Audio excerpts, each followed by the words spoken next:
Okay, so this is a summary of two-step equations, right? So let's get. So the first thing we want to do, and you don't need to do this if you're very, very comfortable, but indulge me for a little bit. So I'm thinking of a number, and I'm calling that number n, my mystery number. I'm dividing it by 4, and then I'm subtracting 7, and somehow it got me to 5. That's what this says right here. So I haven't done anything, but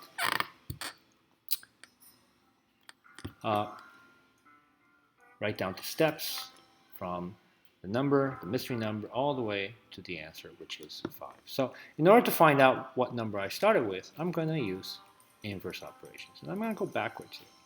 So going backwards, the last thing we did was subtract 7, and the inverse operation is to add 7.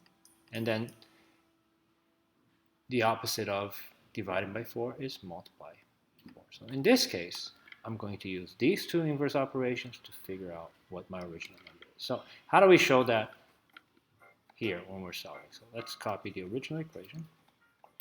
First thing we want to do, right, going backwards, the first thing, and I'll put a little check mark here, is to add 7 to both sides. So I'm going to draw this line here that separates my equation into two parts, my left side and my right side. So it's saying we should add 7 to both sides, and I'm going to add 7, and I'm going to add 7. Now, notice what that does. Adding 7, well, on the left side, well, it's just 5 plus 7, which equals 12.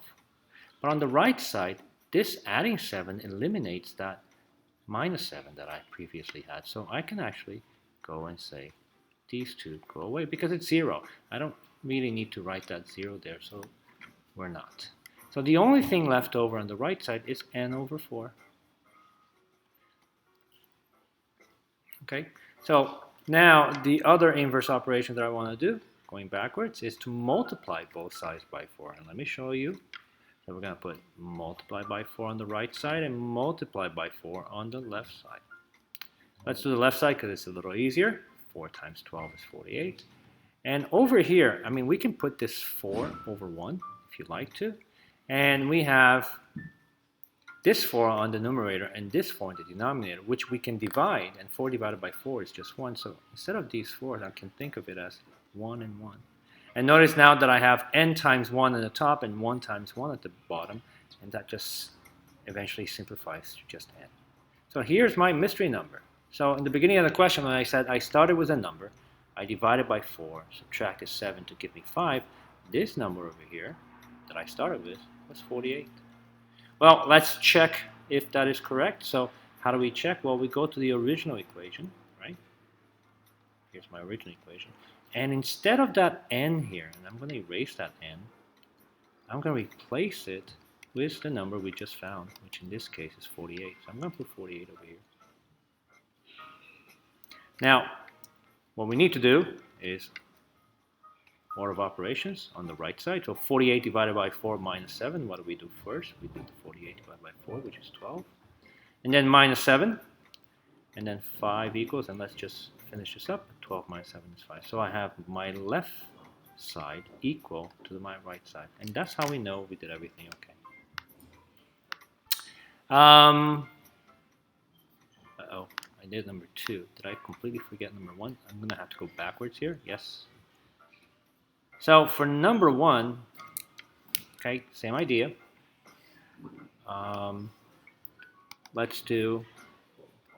Let's see what currently is happening, right? And then this is going to help us figure out what the inverse operations are needed to solve the equation. So I am thinking of a number, and again, I'm calling that n. And in the moment, it's being multiplied by 3. And then I'm adding 7 to it. And that's going to take me to 28. So what number did I start with? That's what we're trying to figure out.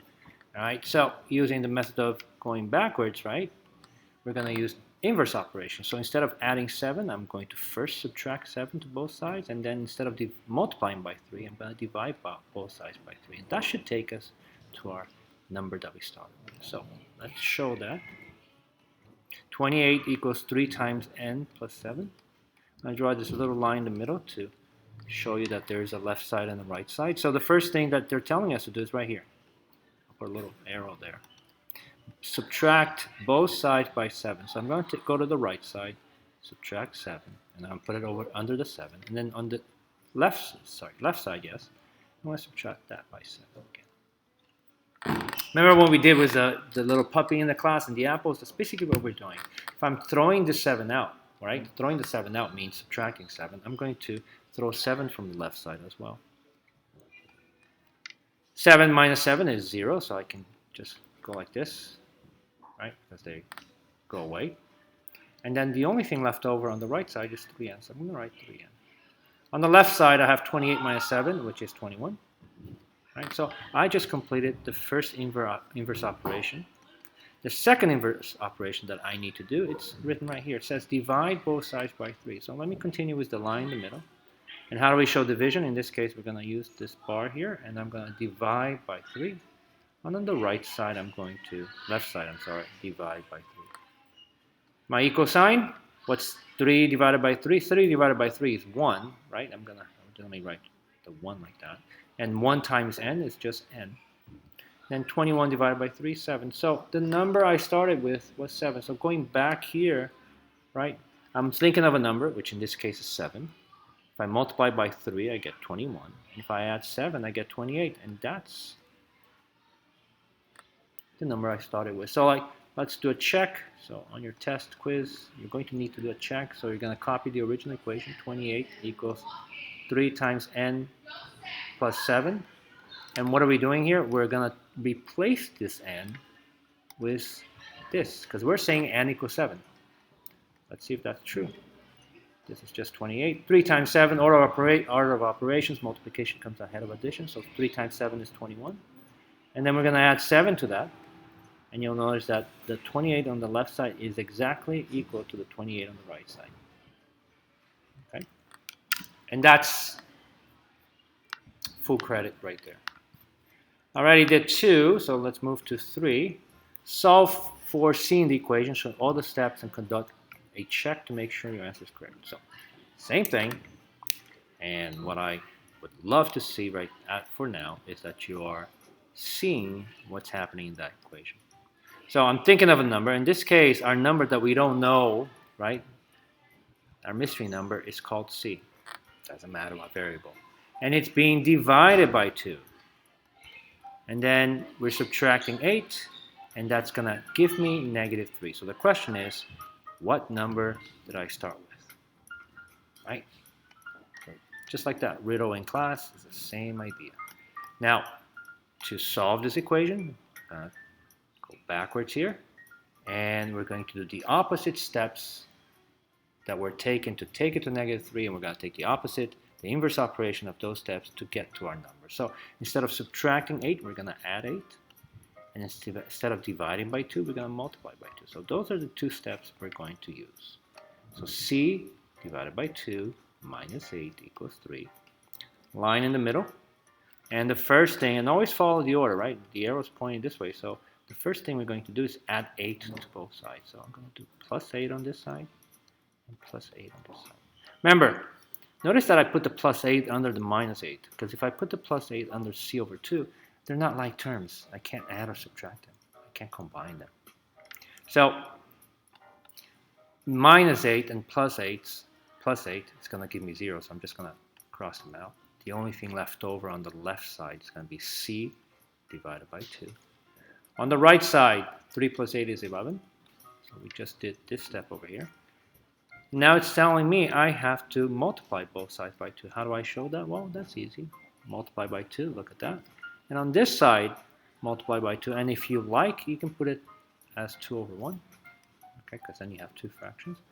Let me continue right under here. 11 times 2 on the right side is 22. And what do we say on the left side? This 2 and this 2 can be simplified to 1, right? Because it's 2 divided by 2. So that's just another way of just saying 1.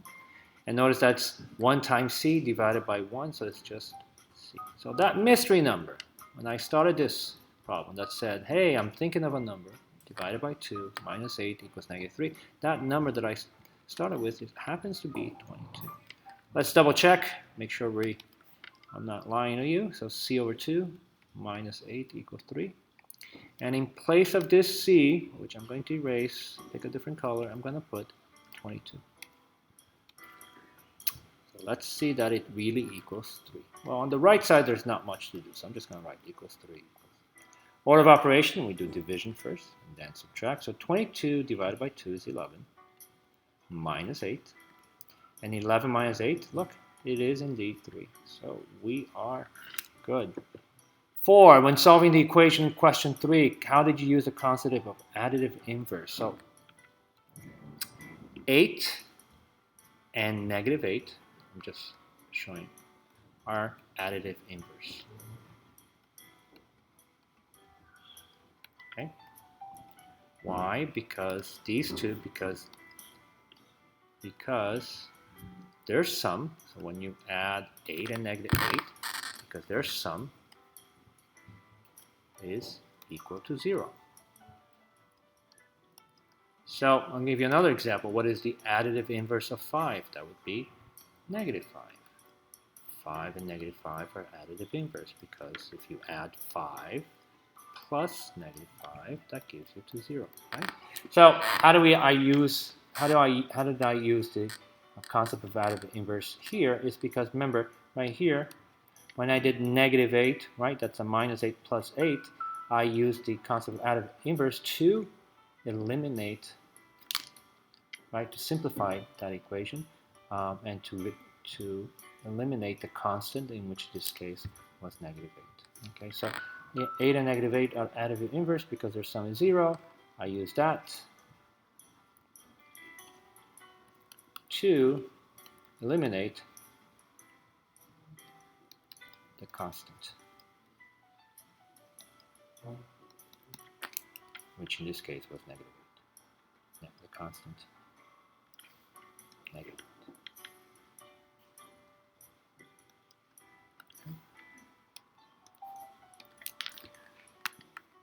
5, solve for the variable. Okay, so now this one's a little tricky. And this might actually be one that notice that there is no number in front of the variable, that you might want to put a negative 1 right now. Okay. Our answer when we solve any equation, whether it's x equals 5, a equals 6, I'm making c equals negative 2, k equals 3/4. Notice something in common with all these variables. There's none of them have a negative sign. It's not negative k equals 3/4. It's not negative x equals 5. It'll always be a positive variable. K, positive x, positive a, positive c. Right? So in this case, we have to, again, find the value of d and also make that d positive. So remember, with any equation, our goal is to always isolate the variable, right? We want just the variable with a coefficient of 1 as our answer, right? X equals something, G equals something, A equals something. It's always positive and 1. So in this case, let's do, I think this one, the little story that we do in the beginning comes really, really handy. I have a letter, I have a number that I'm thinking of, and in this case I'm calling it D. And letter D, what's happening to it? I'm multiplying it by negative 1 first, and then I'm adding 9. And somehow I get 11. So I'm thinking of a number, which I'm going to call D, multiplied by negative 1, add 9, gives me 11. So what number did I start with? Well, let's look at the steps we need to do to find that out. So going backwards, the opposite of adding 9 is minus 9. And the opposite of multiplying by negative 1 is dividing by negative 1. So those are the two steps I want you to show. All right. So line in the middle. First thing we do is minus 9 on both sides. And by doing that, I get rid of the positive 9. So minus 9 on both sides. Positive 9 and negative 9 are additive inverse, so they go away. 11 minus, so sorry, the only thing left over on the left side is negative 1d. And 11 minus 9 on the right side is 2. So check. I'll put a check because I just did that. Second thing is telling me to divide both sides by negative 1. So here's my line in the middle. Let me show you my division sign. Division, I want to divide that by -1. I always divide by whatever number is next to the variable, which in this case is -1. So divide by -1, divide by -1.